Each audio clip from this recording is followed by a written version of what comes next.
নীলকুঠির এসে এটা আমি কি দেখলাম, এটা যে দেখবো আমি ভাবতেই পারিনি। হ্যালো এভরিওয়ান, আজ একটু দুপুরবেলা মনে হলো যে একটু নীলকুঠির থেকে ঘুরে আসি। যেই ভাবা তো সেই কাজ। এই নীলকুঠিরের কুঠি বাড়িটা বিখ্যাত জানো কিসের জন্য?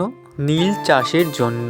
যাই হোক, সবাই বলে এখানে নাকি অশুভ আত্মারা ঘোরাফেরা করে। এটা সম্পূর্ণ মিথ্যা কথা, এরকম কোনো বিষয়ই না।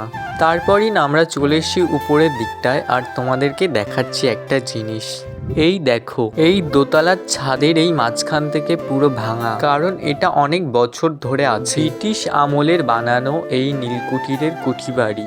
তারপরেই চলে এসেছি ইছামতি নদীর কাছে, আর এত সুন্দর একটা দৃশ্য দেখবো আমি ভাবতেই পারিনি। আমি না কোনোদিন নৌকায় উঠিনি, তাই জন্য বললাম এত সুন্দর একটি দৃশ্য দেখবো ভাবতেই পারিনি।